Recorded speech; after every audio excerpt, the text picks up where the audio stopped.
അസ്സലാമു അലൈക്കും വറഹ്മത്തുള്ളാഹി വബറകാതുഹു. ഖുർആൻ പഠനം 1482, സൂറത്തുൽ ഇസ്രാ, ഒന്നാം സൂക്തം. അഊദു ബില്ലാഹി മിനശ് ശൈത്വാനിർ റജീം. ബിസ്മില്ലാഹിർ റഹ്മാനിർ റഹീം. സുബ്ഹാനല്ലദീ അസ്റാ ബിഅബ്ദിഹി ലൈലൻ മിനൽ മസ്ജിദിൽ ഹറാമി ഇലൽ മസ്ജിദിൽ അഖ്സാ الذي باركنا حوله لنريه من آياتنا إنه هو السميع البصير. صدق الله العظيم. بسم الله والحمد لله والصلاة والسلام على سيدنا محمد وآله وصحبه ومن تبعهم بإحسان إلى يوم الدين. أما بعد. പ്രിയമുള്ളവരെ, വിശുദ്ധ ഖുർആൻ 17-ാം അധ്യായം സൂറത്തുൽ ഇസ്രാഇന്റെ ഒന്നാമത്തെ സൂക്തത്തിൽ അല്ലാഹു തആല പറയുന്നത്, സുബ്ഹാനല്ലദീ അസ്റാ ബിഅബ്ദിഹി, തന്റെ അടിമയെ രാപ്രയാണം ചെയ്യിപ്പിച്ച അല്ലാഹു എത്ര പരിശുദ്ധൻ. ലൈലൻ, രാത്രിയുടെ വളരെ ചുരുങ്ങിയ സമയത്ത്, മിനൽ മസ്ജിദിൽ ഹറാമി ഇലൽ മസ്ജിദിൽ അഖ്സ, മക്കയിലെ മസ്ജിദുൽ ഹറാമിൽ നിന്ന് ബൈത്തുൽ മഖ്ദിസിലെ മസ്ജിദുൽ അഖ്സയിലേക്ക്. അല്ലദീ ബാറക്നാ ഹൗലഹു, മസ്ജിദുൽ അഖ്സ എന്ന് പറയുന്നത് അതിന്റെ ചുറ്റുഭാഗത്തും നാം അനുഗ്രഹം വർഷിച്ചിട്ടുള്ള പള്ളിയാണ്. അവിടേക്ക് രാപ്രയാണം ചെയ്യിപ്പിച്ചു. എന്തിന്? ലിനുരിയഹു മിൻ ആയാത്തിന, നമ്മുടെ ദൃഷ്ടാന്തങ്ങളിൽ നിന്ന് ചിലത് നബിതങ്ങൾക്ക് കാണിച്ചു കൊടുക്കാൻ വേണ്ടി. ഇന്നഹു ഹുവസ് സമീഉൽ ബസീർ, നിശ്ചയം അല്ലാഹു എല്ലാം കാണുന്നവനും കേൾക്കുന്നവനുമാണ്. ഇതിന്റെ പശ്ചാത്തലം കഴിഞ്ഞ ക്ലാസ്സിൽ നമ്മൾ ചെറുതായി സൂചിപ്പിച്ചു. പ്രതിസന്ധികളുടെ വല്ലാത്ത സാഹചര്യങ്ങളെ അഭിമുഖീകരിക്കുന്ന ഘട്ടത്തിൽ നബി സല്ലല്ലാഹു അലൈഹി വസല്ലം തങ്ങൾക്ക് ആശ്വാസത്തിന്റെ തുരുത്തായിരുന്ന രണ്ട് വൻമതിലുകളായിരുന്നു അബൂ താലിബും അതേപോലെ ഖദീജ ബിബി റളിയല്ലാഹു അൻഹയും. എന്നാൽ ആ രണ്ടുപേരുടെയും വഫാത്ത് കുറഞ്ഞ ദിവസത്തിന്റെ ഗ്യാപ്പിൽ നടക്കുകയും പരിഹരിക്കാനാവാത്ത വിധമുള്ള ശൂന്യത മുത്തുനബി സല്ലല്ലാഹു അലൈഹി തങ്ങളുടെ ജീവിതത്തിൽ സമ്മാനിക്കപ്പെടുകയും ചെയ്തപ്പോൾ ആ പ്രയാസത്തോടു കൂടെ ഒപ്പം തന്നെ നബിതങ്ങളെ ഫിസിക്കലി തന്നെ ആക്രമിക്കാനുള്ള ശ്രമങ്ങൾ പിന്നീട് മുശ്രിക്കുകളുടെ ഭാഗത്തുനിന്നുണ്ടാവാൻ തുടങ്ങി.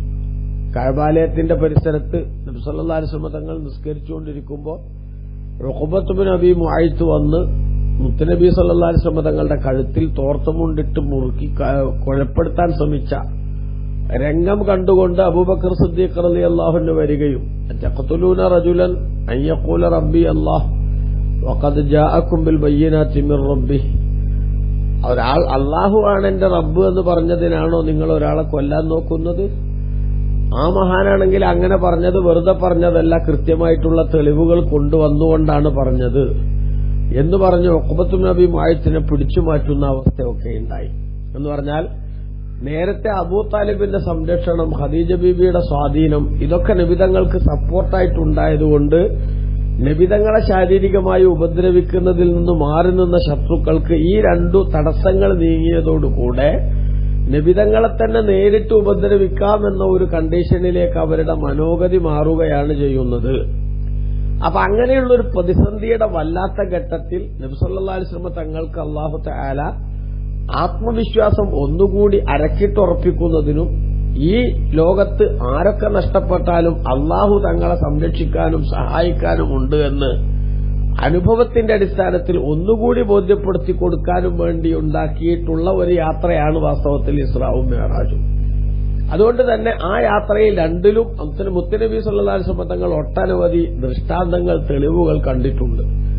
ആ തെളിവുകൾ ഓരോന്നും നബി സല്ലല്ലാഹു അലൈഹി വസല്ലം തങ്ങളുടെ ജീവിതത്തിൽ വലിയ സ്വാധീനം ചെലുത്തുന്നതും ഈ ജനങ്ങളുടെ പ്രതിസന്ധിയും അവരുണ്ടാക്കുന്ന പൊല്ലാപ്പമൊന്നും ഒരു കാര്യമേ അല്ല എന്ന് മുത്തുനബി സല്ലല്ലാഹു അലൈഹി തങ്ങൾക്ക് ബോധ്യപ്പെടുത്തും വിധമുള്ള തെളിവുകളുടെ അമ്പരപ്പിക്കുന്ന അവസ്ഥയാണ് ആ യാത്രയിലുണ്ടായത് എന്ന് നമ്മൾ മനസ്സിലാക്കണം. ഇവിടെ തന്നെ അല്ലാഹു പറഞ്ഞതിൽ നുരിയഹു മിൻ ആയാത്തിന, എന്തിനാണ് ഇസ്രാ ഉണ്ടാക്കിയത്? നമ്മുടെ ദൃഷ്ടാന്തങ്ങളിൽ നിന്ന് പലതും നബിതങ്ങൾക്ക് നേരിട്ട് കാണിച്ചു കൊടുക്കാനാണ് എന്നാണ്. ലഖദ് റഅ മിൻ ആയാത്തി റബ്ബിഹിൽ കുബ്റ എന്ന് മിഅ്റാജുമായി ബന്ധപ്പെട്ട് വിശുദ്ധ ഖുർആനിലെ സൂറത്തുൻ നജ്മിൽ അല്ലാഹു സുബ്ഹാനഹു വ തആലയുടെ ഒട്ടനവധി വലിയ വലിയ ദൃഷ്ടാന്തങ്ങളിൽ നിന്ന് പലതും നബി തങ്ങൾ കാണുകയുണ്ടായി എന്ന് അവിടെയും പറഞ്ഞിട്ടുണ്ട്. ഈ കൂട്ടത്തിൽ സ്വർഗവും നരകവും ഉൾപ്പെടെയുള്ള എല്ലാം നബി സല്ലല്ലാഹു അലൈഹി വസല്ലം തങ്ങൾ കാണുകയുണ്ടായി. എന്താണ് അതിന്റെ ഒക്കെ ഒരു ആശയം എന്ന് ചോദിച്ചാൽ, പ്രബോധന വീതിയിൽ അവിടുന്ന് അനുഭവിച്ചുകൊണ്ടിരിക്കുന്ന പ്രതിസന്ധികൾക്കെല്ലാം ഒരു നിശ്ചിത അവധിയുണ്ടെന്നും അതിനൊരവസാനമുണ്ടെന്നും അതിന്റെ അവസാനം കുറിച്ചതിനു ശേഷം പിന്നീട് അങ്ങോട്ട് ഈ നന്മയുടെ വഴിയിൽ വഴിമുടക്കികളായി നിൽക്കുന്ന ആളുകളെ കാത്തിരിക്കുന്നതൊക്കെ അതിഗുരുതരമായിട്ടുള്ള ശിക്ഷയും അതേപോലെ പ്രയാസങ്ങളുമാണെങ്കിലും തങ്ങൾക്കും തങ്ങളെക്കൊണ്ട് വിശ്വസിക്കുന്ന സത്യവിശ്വാസികൾക്കും അല്ലാഹു തആല ഒരുക്കി വച്ചിരിക്കുന്നത് വലിയ അനുഗ്രഹത്തിന്റെ ഒരു സംവിധാനം തന്നെയാണ് എന്നും അത് നേരിട്ട് കാണുമ്പോഴുണ്ടാകുന്ന ഒരു സന്തോഷമുണ്ടല്ലോ, ആ സന്തോഷം മുത്തനബിന്റെ കൽബിൽ അല്ലാഹു ഇട്ടുകൊടുത്തു. അതോടൊപ്പം ഇമാം റാദി റളിയല്ലാഹു അൻഹുവിനെ പോലുള്ള മഹാന്മാരൊക്കെ നിരീക്ഷിക്കുന്നുണ്ട്, ദുനിയാവിൽ ജീവിക്കുന്ന സമയത്ത് തന്നെ അല്ലാഹുവിന്റെ റസൂൽ സല്ലല്ലാഹു അലൈഹി വസല്ലം തങ്ങൾക്ക് അല്ലാഹു തആല സ്വർഗവും നരകവും ഒക്കെ കാണാനും അവിടെയുള്ള സംഗതികൾ എന്തൊക്കെയാണെന്ന് മനസ്സിലാക്കാനും, സ്വർഗത്തിന്റെ ഫെസിലിറ്റീസ് എന്താണ്, നരകത്തിൽ അല്ലാഹു തആല ഒരുക്കി വെച്ചിട്ടുള്ള ശിക്ഷയുടെ കാഠിന്യത്തിന്റെ ശൈലി എങ്ങനെയാണ്, ഇതെല്ലാം നേരത്തെ തന്നെ മുത്തുനബി സല്ലല്ലാഹു അലൈഹി വസല്ലം തങ്ങൾ കാണുമ്പോൾ ഇനി ഒരു ഘട്ടത്തിൽ ആ സ്വർഗത്തിന്റെയും നരകത്തിന്റെയും അവസ്ഥകൾ ഇങ്ങനെ നേരിട്ട് കാണേണ്ട അവസ്ഥയിലെത്തുമ്പോൾ എന്താപ്പ അവിടുത്തെ അവസ്ഥ എന്ന് കാണാനുള്ള ജിജ്ഞാസയോ അല്ലെങ്കിൽ വലിയ ഒരു ആവേശമോ ഉണ്ടാകുന്നതിന് പകരം തന്റെ ഉമ്മത്തിനെ ശുപാർശ മുഖേന രക്ഷപ്പെടുത്തുന്നതിനു വേണ്ടി ശ്രദ്ധ കേന്ദ്രീകരിക്കാൻ നബിതങ്ങൾക്ക് സാധിക്കും. ഇപ്പൊ മഹ്ശറിൽ വരുമ്പോ അമ്പിയാക്കൾ ഉൾപ്പെടെ എല്ലാവരും അവനവന്റെ സുരക്ഷിതത്വം എങ്ങനെ ഉറപ്പാക്കാമെന്ന് മാത്രം ചിന്തിക്കുമെന്നാണല്ലോ. എന്നാൽ അവിടെ നബി സല്ലല്ലാഹു അലൈഹി വസല്ലം തങ്ങൾ മാത്രം ഈ സമൂഹത്തെ എങ്ങനെ രക്ഷിക്കാം എന്ന് ആലോചിച്ചുകൊണ്ടിരിക്കും. അതിന്റെ കാരണം എന്താ? അതിന്റെ കാരണം സ്വർഗത്തിൽ എന്താപ്പോ നടക്കാൻ പോണാവോ, നരകത്തിൽ എന്തൊക്കെയാണുള്ളതാവോ, ഇതെല്ലാം മുത്തുനബി സല്ലല്ലാഹു അലൈഹി വസല്ലം തങ്ങളെ സംബന്ധിച്ചിടത്തോളം ആദ്യമായിട്ടുള്ള കാഴ്ചയല്ല, അത് നേരത്തെ തങ്ങൾ കണ്ടിട്ടുണ്ട്. അതുകൊണ്ട് തന്നെ എത്രയും പെട്ടെന്ന് സ്വർഗത്തിലെ സംഗതികൾ എന്താണെന്ന് ഞാൻ കാണട്ടെ, അതിനുശേഷം ബാക്കിയുള്ളവരെ സ്വർഗത്തേക്ക് കൊണ്ടുപോകണോ വേണ്ടേന്ന് ആലോചിക്കാം എന്ന് ചിന്തിക്കേണ്ട ഒരു പരിമിതി മുത്തുനബിക്കില്ലാത്ത വിധം ഉമ്മത്തിന്റെ രക്ഷക്കും അതേപോലെ തന്നെ സമൂഹത്തിന്റെ പുരോഗതിക്കും വേണ്ടി ദുനിയാവിൽ കഠിനാധ്വാനം ചെയ്തതുപോലെ പാരത്രിക ജീവിതത്തിലും തങ്ങളുടെ ശ്രദ്ധ അതുതന്നെയാക്കി മാറ്റാൻ പറ്റുന്ന ഒരു അവസരം അല്ലാഹു ഉണ്ടാക്കി കൊടുത്തിട്ടുണ്ട്. ഏതായാലും നമ്മൾ മനസ്സിലാക്കുന്നു, ഇസ്രാഉം മിഅ്റാജും മക്കയിൽ നിന്ന് ബൈത്തുൽ മുഖദ്ദസ് വരെയുള്ള ഭൂമിയിലെ യാത്രയും അവിടുന്ന് അങ്ങോട്ട് 7 ആകാശങ്ങളും കടന്ന് വാനലോകത്ത് വാസസ്ഥലമായ മലക്കുകളുടെ നേതാവ് ജിബ്രീൽ അലൈഹിസ്സലാമിന് പോലും പ്രവേശനത്തിന് പാസില്ലാത്ത വിശുദ്ധ സന്നിധാനത്തിലേക്ക് വരെ യാത്ര ചെയ്യാൻ മുത്തുനബി സല്ലല്ലാഹു അലൈഹി വസല്ലം തങ്ങൾക്ക് അല്ലാഹു തആല അവസരം നൽകിയിട്ടുള്ള മിഅ്റാജ് എന്ന അനുഗ്രഹീതമായ യാത്രയും, ഈ 2 യാത്രയും അല്ലാഹുവിന്റെ റസൂലിന് അല്ലാഹു തആല നൽകിയ വലിയ മുഅ്ജിസത്തുകളിൽപ്പെട്ടതാണ്. അത്തരത്തിലുള്ള മുഅ്ജിസത്തുകൾ പലപ്പോഴും മറ്റാർക്കും അല്ലാഹു തആല നൽകിയിട്ടില്ലാത്ത കൂട്ടത്തിൽ തന്നെ പെട്ടതാണ്. എന്നാണ് ഇസ്രാവും മിഅ്റാജും നടന്നത് എന്ന സംബന്ധമായി ചരിത്രത്തിൽ വ്യത്യസ്ത വീക്ഷണങ്ങളുണ്ട്. തിങ്കളാഴ്ച രാവ് റജബ് മാസം 27-ാം രാവിനാണ് എന്നതാണ് ആ അഭിപ്രായ വ്യത്യാസങ്ങളിലെ ഏറ്റവും പ്രസിദ്ധമായിട്ടുള്ള അഭിപ്രായം എന്ന് ബഹുമാനപ്പെട്ട ഇമാം ഖസ്തലാനി റളിയല്ലാഹു അൻഹുവിനെ പോലുള്ള മഹത്തുക്കളൊക്കെ രേഖപ്പെടുത്തിയിട്ടുണ്ട്. അപ്പൊ ചരിത്രത്തിൽ ഒരു സംഭവത്തെ സംബന്ധിച്ച് വ്യത്യസ്ത വീക്ഷണങ്ങൾ ഉണ്ടാവുകയും ആ കൂട്ടത്തിൽ തെളിവുകളോട് കൂടുതൽ യോജിക്കുന്നത് ഇന്നതാണ് എന്ന് കൂടുതൽ പണ്ഡിതന്മാർ പറയുകയും ചെയ്താൽ നമ്മൾ പിന്നീട് അഭിപ്രായമായിട്ട് പറയുന്നത് സാധാരണഗതിയിൽ അതായിരിക്കണം.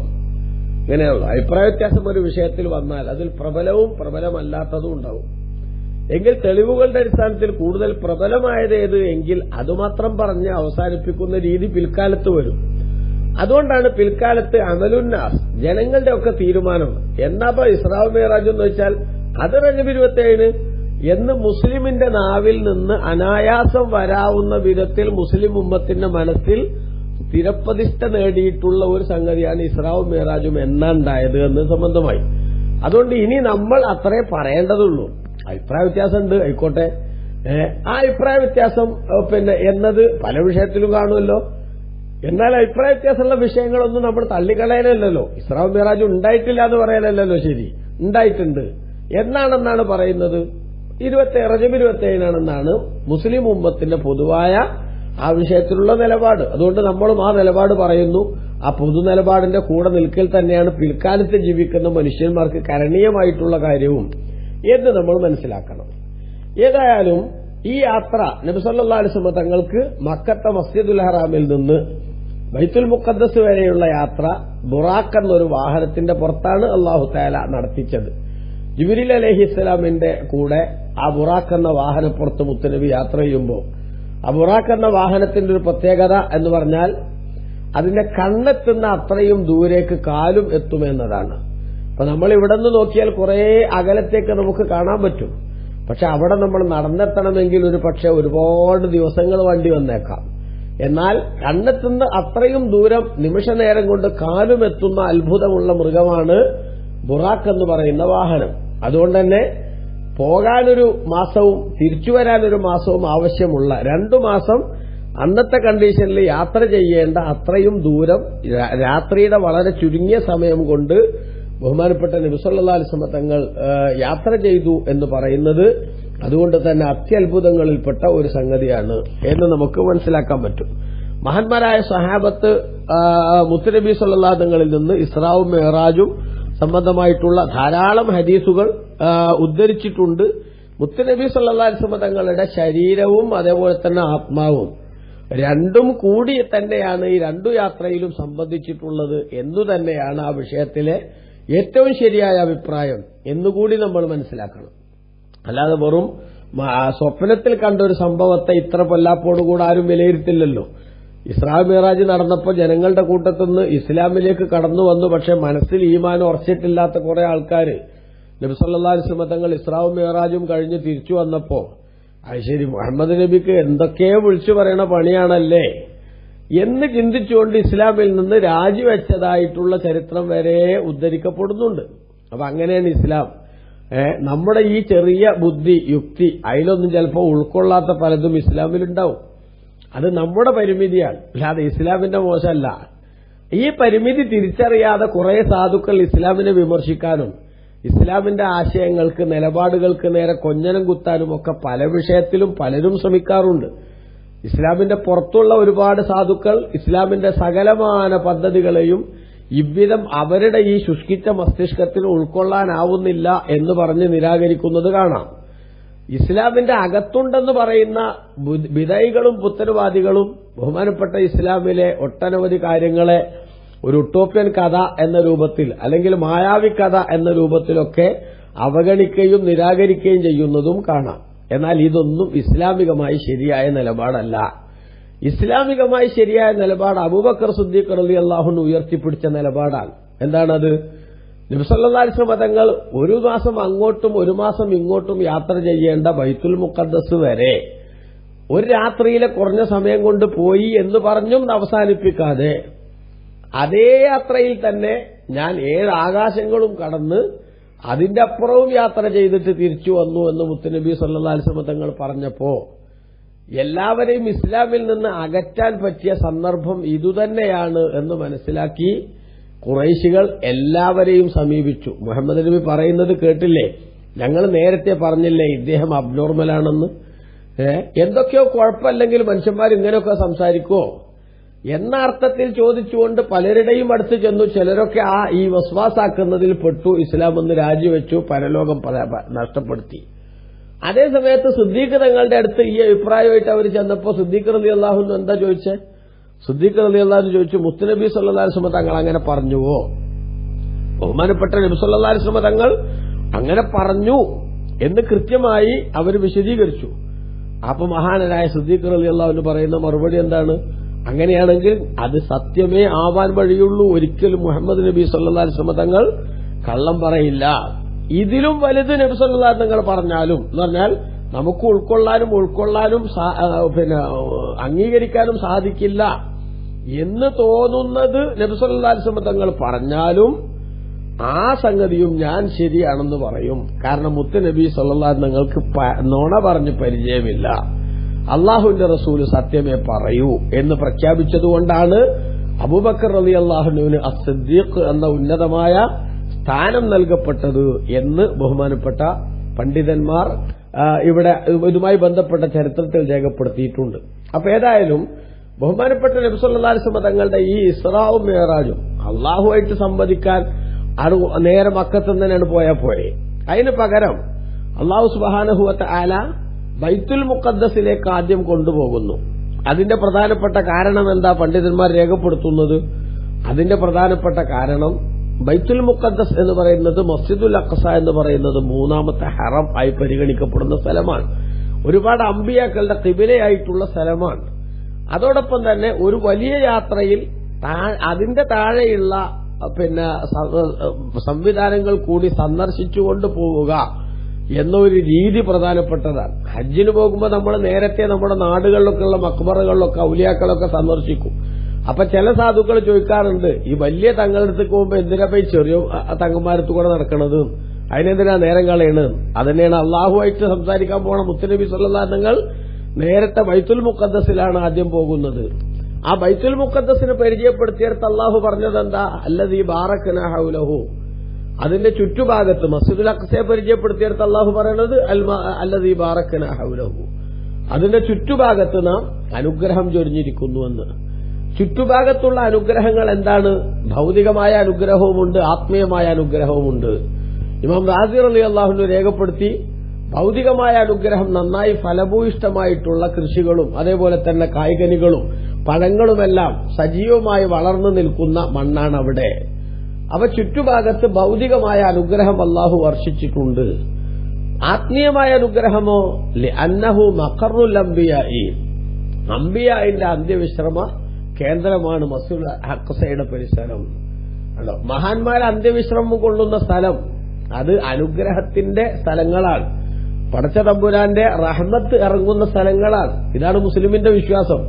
എന്നാൽ അള്ളാഹുവിന്റെ ഇഷ്ടദാസന്മാരോട് മനസ്സിൽ അങ്ങേയറ്റത്തെ പകവെച്ച് പുലർത്തുന്ന ഇസ്ലാമിന്റെ പേര് ഞങ്ങൾക്കുണ്ട് എന്ന് അവകാശപ്പെടുന്ന പുതിയവർക്ക് ഇത് തീരെ ഉൾക്കൊള്ളാനാവില്ല. അവരുടെ ഏറ്റവും വലിയ ശത്രു മഹാന്മാരുടെ മഖ്ബറകളാണ്. ആ മഖ്ബറകളെ ഇടിച്ചു നിരത്താനും അതിന് ഒരു പ്രാധാന്യവുമില്ല എന്ന് പറയാനും മാത്രമല്ല, ആ മഖ്ബറകളാണ് ഈ ലോകത്തിന്റെ തന്നെ വലിയ അപകടം എന്ന് വരെ പറഞ്ഞ സാധുക്കളെ എനിക്കറിയാം. നിങ്ങൾ ചിന്തിച്ചു നോക്കൂ, മുസ്ലിമീങ്ങളുടെ വിശ്വാസം എന്താ? ഇപ്പൊ ഇവിടെ അള്ളാഹു പറഞ്ഞു അല്ലദീ ബാറക്നാ ഹൗല, ചുറ്റുഭാഗത്ത് നാം ബർക്കത്ത് ചെയ്തിട്ടുള്ളതാണ് ബഹുമാനപ്പെട്ട മസ്ജിദുൽ അഖ്സ. ആ ബർക്കത്തിന്റെ ഒരു കാരണം പരിസരത്തൊക്കെയുള്ള കൃഷികളും മറ്റ് അനുഗ്രഹങ്ങളുമാണ് ഭൗതികമായി. ആത്മീയമായി ഇമാം റാസി റളിയല്ലാഹു അൻഹു രേഖപ്പെടുത്തി മഖറുൽ അംബിയ, നബിമാർ അന്ത്യവിശ്രമം കൊള്ളുന്ന സ്ഥലമാണ്. അപ്പൊ ചുറ്റുഭാഗത്ത് ബർക്കത്തുണ്ടായത് നബിമാരവിടെ കിടക്കുന്നോണ്ടാണ്.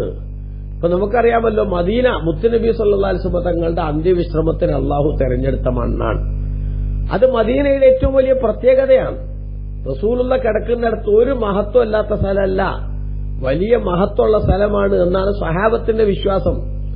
അതുകൊണ്ടല്ലേ ഉമർ ഇബ്നുൽ ഖത്താബ് റളിയല്ലാഹു അൻഹു അബൂ ലൂലൂത്ത് എന്ന് പറയുന്ന അഗ്നി ആരാധകന്റെ കുത്തുകൊണ്ട് വഫാത്തിലേക്ക് അടുക്കുന്ന നേരം ഇനി ഇതിൽ നിന്ന് രക്ഷപ്പെടില്ല, റിക്കവറി സാധ്യമായിരിക്കില്ല എന്ന് മനസ്സിലാക്കിയ ഘട്ടത്തിൽ തന്റെ പ്രിയപ്പെട്ട മകൻ അബ്ദുല്ലാഹി ബിൻ ഉമർ റളിയല്ലാഹു അൻഹുവെ വിളിച്ചുകൊണ്ട് ആയിഷ ബീബി റളിയല്ലാഹു അൻഹയുടെ അടുത്തേക്ക് പോവാനും, അങ്ങനെ ആയിഷ ബീബി റളിയല്ലാഹു അൻഹയോട് ഒരു ഖബറിന് കൂടിയുള്ള സ്ഥലം മുത്തുനബിന്റെയും സിദ്ദീഖ് തങ്ങളുടെയും ഖബറിന്റെ അടുത്തുണ്ടല്ലോ നിങ്ങളുടെ വീട്ടിൽ, അത് ഈ ഉമറിനെ അനുവദിക്കുമോ എന്ന് ചോദിക്കണം എന്ന് പറഞ്ഞു. അപ്പൊ ആയിഷ ബീബി റളിയല്ലാഹു അൻഹയുടെ അടുത്ത് ചെന്ന് ചോദിച്ചു.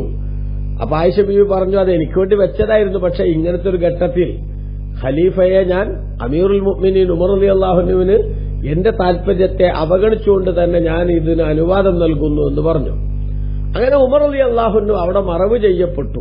അതുമായി ബന്ധപ്പെട്ട് ഇമാം ബുഖാരി റഹ്മഹുല്ലാഹ് ഉദ്ധരിക്കുന്ന ഹദീസ് അത് വിശദീകരിച്ചുകൊണ്ട് ഫത്ഹുൽ ബാരിയിൽ നമുക്ക് കാണാം. ഇബ്നു അസ്കലാനി റളിയല്ലാഹു അൻഹു പറയുന്നത്, എന്തേ ഇപ്പോ അവിടെ മദീനത്ത് ഇഷ്ടംപോലെ സ്ഥലമുണ്ടല്ലോ ജനത്തുൽ ബഖയിലൊക്കെ, പിന്നെ ഇപ്പൊ എന്തേ ഇവിടെ കിടക്കണം എന്ന് ഉമർ റളിയല്ലാഹു അൻഹു ആഗ്രഹിച്ചത്?